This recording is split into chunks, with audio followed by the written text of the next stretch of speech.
Pontualmente, 12:30. Começa agora o Meio-Dia Catarina, dessa terça-feira, dia 3 de outubro. Seja muito bem-vindo. E aqui você tem espaço garantido para se manifestar, mandar abraço, pedir abraço. Enfim, nosso carro-chefe sempre será a interatividade. E para isso, informa que você deve usar aquela rede social que esteja mais próxima, certo? Estamos no Twitter e no Instagram em @meio-dia-catarina. Também estamos no Facebook em /meio-dia-catarina. E, além disso, nós estamos no WhatsApp, no 489-9608-7554. Que aí o cidadão, viu, mo?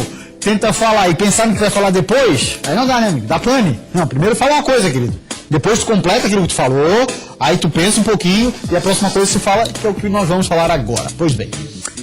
E nós abrimos o programa de hoje falando mais uma vez sobre a morte do reitor da Universidade Federal de Santa Catarina, o Dr. Luiz Carlos Cancellier. A notícia ainda abala, e nem poderia ser diferente, toda a sociedade acadêmica. Nossa equipe acompanhou de perto, agora há pouco, o velório de Luiz Carlos Cancellier. Quem tem outras informações é a nossa colega Cibele Fávero. Clima, obviamente, de muita consternação, tristeza, né, Cibele? Boa tarde. Boa tarde, isso mesmo, Gustavo. Está acontecendo neste momento na UFSC, no prédio da reitoria, uma última homenagem a José Carlos Cancellier de Olivo, o reitor, afastado da UFSC. A homenagem é prestada pelo Conselho Universitário. Então, nesse momento ainda, os estudantes e o público em geral podem ir até o local, fazer sua oração, entregar flores. Está aberto ao público neste momento, mas o velório acontece desde ontem, desde as 5 da tarde. E agora, então, está aberto ao público até às 4 da tarde, quando o corpo deve ser levado ao cemitério Jardim da Paz, aqui na capital, para o enterro. O José Carlos Cancellier, doutor, reitor da UFSC, foi encontrado morto na segunda-feira, ontem, por volta das 10h30 da manhã, no Shopping Beira-Mar. Ele ficou à frente da reitoria da UFSC de 2016 até o dia 14 de setembro, quando foi afastado por uma decisão judicial, uma determinação judicial, devido à Operação Ouvidos Moucos da Polícia Federal, que investiga o possível desvio de recursos em cursos à distância oferecidos pela Universidade Aberta do Brasil.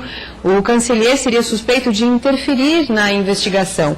Por causa da operação, ele chegou a declarar que o afastamento era um exílio e que a prisão foi traumática. Ele negou que tenha feito qualquer coisa para interferir na investigação e disse que era inocente. A OAB divulgou uma nota manifestando publicamente o seu pesar pela morte de José Carlos Cancellier e dizendo que o momento é propício para que a sociedade e a comunidade jurídica debatam seriamente a maneira espetacular e midiática como são realizadas as prisões provisórias no Brasil, antes sequer da ouvida dos envolvidos e que dirá a sua defesa. Em nota também, Gustavo, eu vou ler um trecho da nota divulgada pela OAB, que diz o seguinte: reputações construídas duramente ao longo de anos de trabalho e sacrifícios podem ser completamente destruídas numa única manchete de jornal. Para pessoas inocentes, o prejuízo é irreparável.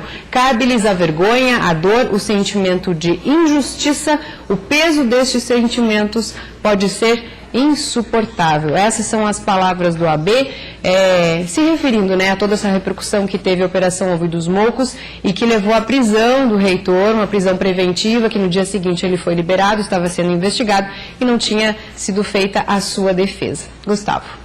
Cibele, muito obrigado pelas informações, uma boa tarde. E a gente já está aqui nos estúdios com o nosso especialista em segurança pública, o agente especial da Polícia Federal, Edgar Lopes. Doutor Edgar, vamos entrar nesse caso onde a OAB pede uma reflexão da comunidade jurídica, que querendo ou não, o senhor faz parte, evidentemente. A gente observa também que nas redes sociais muito foi falado, obviamente que não de uma maneira totalitária, mas muitas pessoas se manifestaram dizendo que no caso do Cancellier e em outros casos tem sido observada espetacularização de prisões. Nesse caso especificamente do Cancellier, evidentemente fica aqui, né, óbvio, todo o nosso apoio à família, os nossos pêsames à família que perde uma pessoa extremamente importante para a comunidade acadêmica e principalmente para a família, não há a menor dúvida disso. Pois bem, mas essa questão do debate sobre espetacularização de prisões, qual a sua opinião sobre o assunto? Boa tarde. Em primeiro lugar, Gustavo, boa tarde a todos vocês que nos recebem tão carinhosamente em suas casas. Gustavo, essa posição de especularização, pirotecnia, isso é algo que vem sendo falado há muito tempo. Eu lembro que no começo da minha carreira na Polícia Federal, e assim que o Partido dos Trabalhadores, o PT, assumiu o poder, aconteceram algumas operações, que foram a operação em cima da Esquincariol, em cima do escritório de Oliveira Neves, e a operação das LU, onde todos falavam sobre isso. Pois bem, eram partidos contrários dos que estão no poder hoje em dia. Sempre vai se falar sobre isso. A Polícia Federal ela tem uma notoriedade muito grande perante a sociedade.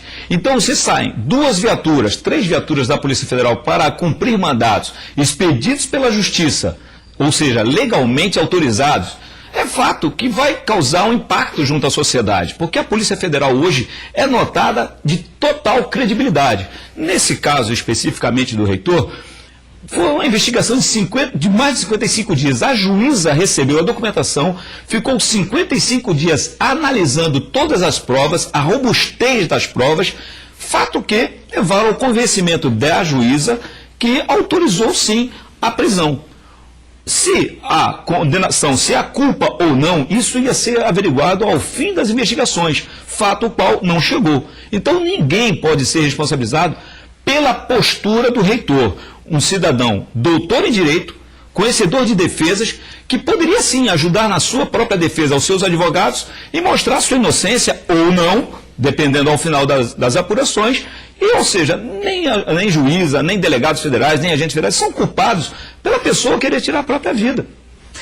O que se observou, não só nesse caso do reitor Cancellier, e a gente insiste aqui, né, fica todo o nosso respeito, evidentemente, claro, à família, mas é um debate que está em voga e por isso que a gente traz aqui para o Meio Dia Catarina, e até você, se quiser se manifestar, pode utilizar as nossas redes sociais.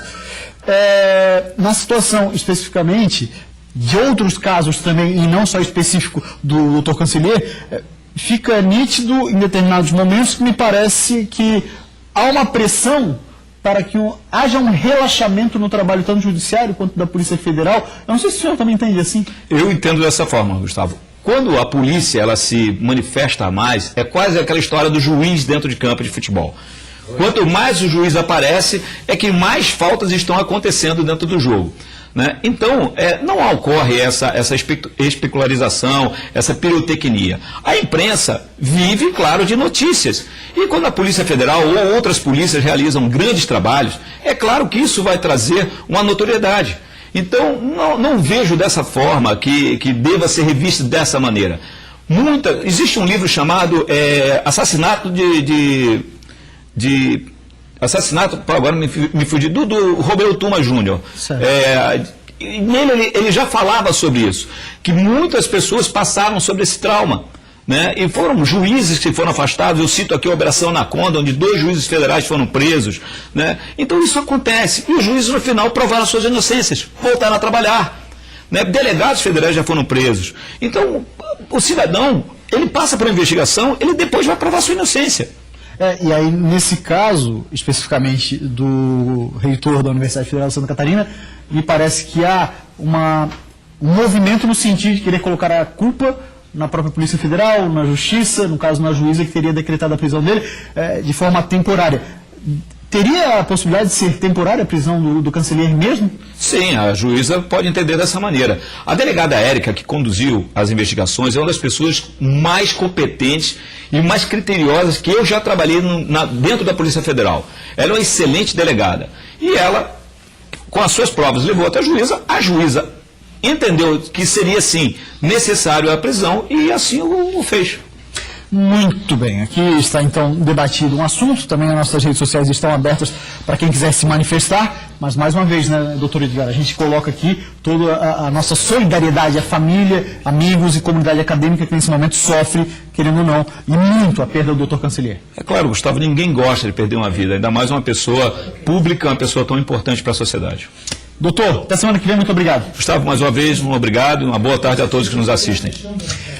E o crédito consignado está sendo uma alternativa para quem precisa colocar as contas em dia. Olha só, agora o governo vai baixar os juros para as várias categorias. Uma boa notícia, lógico, mas é preciso ficar atento com algumas armadilhas. Dona Alexandrina é aposentada e contratou um empréstimo consignado pela 5ª vez. O dinheiro foi usado para colocar algumas contas em dia. Tem o aluguel, né? Água, luz, telefone, TV paga. Essa modalidade de crédito é considerada uma das mais acessíveis do mercado. E agora, com uma medida do governo, as taxas máximas de juros vão cair para servidores públicos federais, aposentados e pensionistas. A mudança representa uma redução total de 5 bilhões de reais ao ano no pagamento de juros de crédito consignado. A facilidade para contratar esse tipo de financiamento, que tem desconto na folha de pagamento, esconde também algumas armadilhas.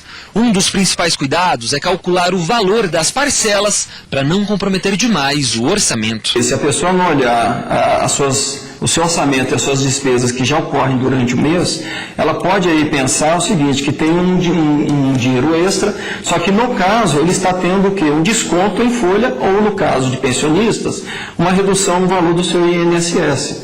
Então significa que ele vai receber menos, onde ele tem mais dívidas, o que pode comprometer aí o orçamento familiar. A recomendação dos economistas é optar por esse tipo de empréstimo para quitar dívidas que cobram juros mais altos, como o cheque especial e o cartão de crédito. Eu sugiro que o uso do consignado seria exatamente por uma necessidade inesperada, algum problema que tenha ocorrido, onde ele pode utilizar esse empréstimo a um juro menor. Não utilize como uma segunda renda, porque na verdade isso se torna uma dívida ao longo do tempo.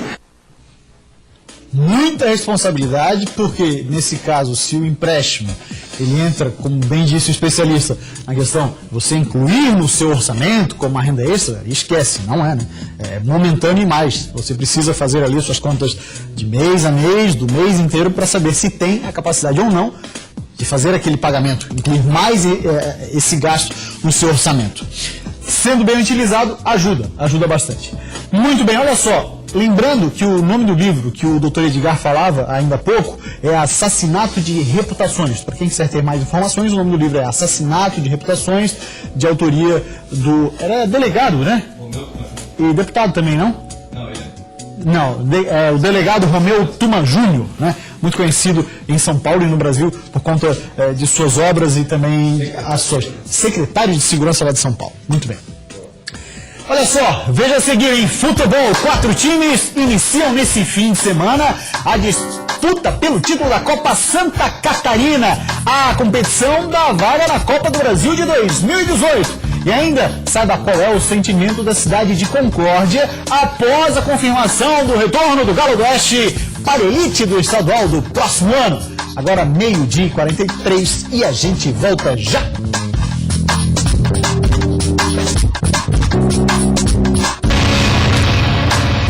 Meio-dia 46, voltamos com o Meio-dia Catarina. O pessoal já está interagindo conosco via WhatsApp. O Ney de Palhoça dizendo assim, ó, a justiça só funciona para quem é honesto. Os políticos que roubam o país não funcionam, um absurdo do Brasil, diz aqui o Ney de Palhoça. Ficou a dúvida no ar, de certa forma ele se deu por vencido, ainda que fosse inocente? É o Rodrigo do Monte Verde quem nos dá essa opinião, falando acerca da morte trágica do reitor da Universidade Federal de Santa Catarina, Luiz Carlos Consellier. Fala, Gustavão! O Alexandre Itajaí aqui interage, passando por aqui somente para agradecer a agradável companhia do Meio-Dia Catarina e para mandar um abração para toda a equipe. Então tá mandado um abraço, viu, senhor Alexandre Itajaí? Obrigado pela audiência. Vamos falar agora de futebol, Silmo, porque teremos a Copa Santa Catarina de 2017. A gente vai dar uma olhadinha na tela quais os times que vão disputar. Apenas 4 equipes irão disputar a competição neste ano. Tá voltando aí o calendário do futebol catarinense, uma competição que já movimentou muito o nosso estado, né, Mu? Você lembra, né? Numa época em que a gente não tinha calendário o ano inteiro, como hoje nós temos, né? Existia, olha só, o Campeonato Catarinense, a Copa Santa Catarina e no final, sim, a Bahia Figueirense jogava, e no final do ano existia o Super Campeão Catarinense. Né? Eles faziam o campeão catarinense versus o campeão da Copa Santa Catarina. Os times que vão disputar: o Joinville, que foi eliminado da Série C, infelizmente. Temos também o Tubarão, o Inter de Lages e o Brusque. Né? Times com tradição aqui em Santa Catarina, bacana, é uma competição pra gente ficar de olho, hein? E a primeira rodada vai acontecer nesse fim de semana. Vamos dar uma olhadinha nesses confrontos, olha só. Jogos que acontecem no domingo, dia 8 de outubro. Agora, o Joinville vai receber o Tubarão e o Inter de Lages lá no Tio Vida e encara a equipe do Brusque. Essa é a primeira rodada, competição, claro que o Energia Catarina, como sempre, abrindo muito espaço para o nosso futebol, o futebol catarinense, que é o que nos interessa, né? A gente vai sim trazer as informações aqui para vocês. E ontem a gente falava aqui sobre a volta do Galo do Oeste à elite do futebol catarinense. Olha, esse é o hino, né, Rato? O Rato cantou o hino lá, né? Esse é o hino do Galo do Oeste. Pois é. E aí, o Galo ali no começo tá meio rouco, hein? Daí fazer um gargarejo de água, sal. Comemorou um bocado, o Nudes aqui tá de ressaca. Pois bem, vamos dar uma olhadinha o que é a comunidade lá de Concórdia, a cidade de Concórdia, o sentimento após o Galo do Oeste voltar à elite do futebol catarinense. Nós temos o prazer de ouvir a opinião de Marcos Feijó, da Rádio Rural, lá de Concórdia. Boa tarde, Marcos! Boa tarde, amigos! Concórdia está vivendo um momento realmente muito bom em termos de comemoração com a sessão do Galo do Oeste, festa que pode até aumentar, né, com o caneco na mão. O jogo da volta vai ser aqui dia 15 na decisão contra o Hercílio Luz. Aqui não se despreza a Série B, é um bom campeonato, só que, para vocês terem uma ideia, o público médio nos jogos eliminatórios de primeira fase, segunda fase, de 200, 250 torcedores. Aí vem uma semifinal e vem o jogo decisivo da Ascensão com 4.500 torcedores. Então o pessoal está ávido, tá? Esperando uma elite. Por isso que é interessante esta situação que se deu em 2011, que foi a última participação na Série A do Galo do Oeste. O público médio foi de 2.500 pessoas. Então o pessoal está realmente querendo qualidade, está ávido por isso. Mas está ávida também a sociedade de Concórdia para que o time permaneça. Em 2011 subiu e caiu. O pessoal quer que o time dê um jeito à sociedade, os seus dirigentes, fazendo um projeto para ficar na Série A. Claro, dentro de uma proporção, mas galgar o que a Chapecoense foi galgando, ficar 80 quilômetros daqui, uma permanência na elite por um certo tempo. Ou por que não virar um time tradicional de elite do futebol catarinense, o Concórdia? Bom, em relação a 2018, o pessoal está esperando a fórmula da competição. A gente já sabe que tem 2 projetos na mesa. Se for uma fórmula, é uma tendência de talvez mais fácil permanecer na elite. Uma outra fórmula, uma tendência de vir a cair. O pessoal está esperando isso para, inclusive, começar a fazer a montagem do time. Já se sabe pela data FIFA, então, né, que o campeonato começa em 17 de janeiro, vai até a meados de abril, e isso tem muito a ver, então, esta questão de fórmula de campeonato para saber como lidar com esta situação. Muita festa em Concórdia, e não só Concórdia. Concórdia tem 75 mil habitantes. O Alto Uruguai catarinense está em festa, aí tem 180, 190 mil habitantes. Então, era isso. E a gente agradece a torcida também de todo o Grande Oeste, porque nós teremos, por exemplo, a reedição do Clássico da Linguiça aqui em Concórdia e Chapecoense, e isso vai ser muito interessante. Até eu citei como uma sugestão durante a última nossa jornada esportiva, porque não a Federação Catarinense de Futebol premiar todo mundo na primeira rodada e fazer aqui em Concórdia, Concórdia e Chapecoense na primeira rodada. Festa sim, né? Crescendo inclusive a torcida organizada Galo Mania, está tudo criando um corpo. Dá para virar um time de Série A, porque aos poucos a sociedade vai gostando disso. Muito obrigado. Valeu, Marcos Feijó, obrigado por ter participado conosco aqui para passar um pouco, né, desse sentimento lá da torcida do Galo do Oeste na volta à elite do futebol catarinense. Lembrando que a Série A do Campeonato Brasileiro, viu, seu Mu, vai ter jogo agora só na próxima semana, porque nós temos eliminatórias da Copa do Mundo, a qual o Brasil já está classificado. A Chapecoense vai jogar com o Botafogo lá no Rio de Janeiro, o Avaí vai receber o Vasco da Gama, e aí sim, o Londrina e o Figueirense vai até o Mato Grosso para encarar o Luverdense. Muito bem, uma rápida parada e depois do intervalo, moradores do Morro das Pedras Um dos locais mais danificados com a ressaca e a maré alta registradas nos últimos dias pedem urgência nas obras, ou a região poderá sofrer danos seríssimos. Agora 12h52 e a gente volta já.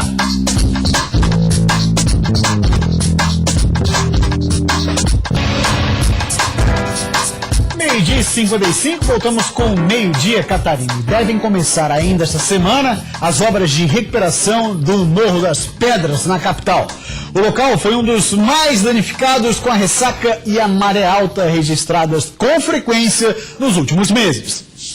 A maré alta, seguida de ressaca que atinge o estado desde maio, foi registrada de maneira mais intensa e frequente nas últimas semanas. As fortes ondas devastaram a encosta do Morro das Pedras. Neste vídeo divulgado pela Associação de Moradores, é possível ver a dimensão dos estragos, destruição que preocupa quem mora na região. Estudos preliminares indicam 100 mil metros quadrados de área preservada de restinga, dunas e faixa de areia que foram 100% erodidos, não voltam mais. Em alguns trechos, como esse aqui, a erosão chega muito perto da rodovia. Para evitar riscos de desmoronamentos, a empresa de telefonia que atende a região hoje está removendo e reposicionando os cabos e fios para o outro lado da via. Falta 1 metro para erosão chegar na rodovia. E chegando na rodovia, ele significa o desbarrancamento da rodovia, eliminação da adutora e o rompimento da adutora da Casan,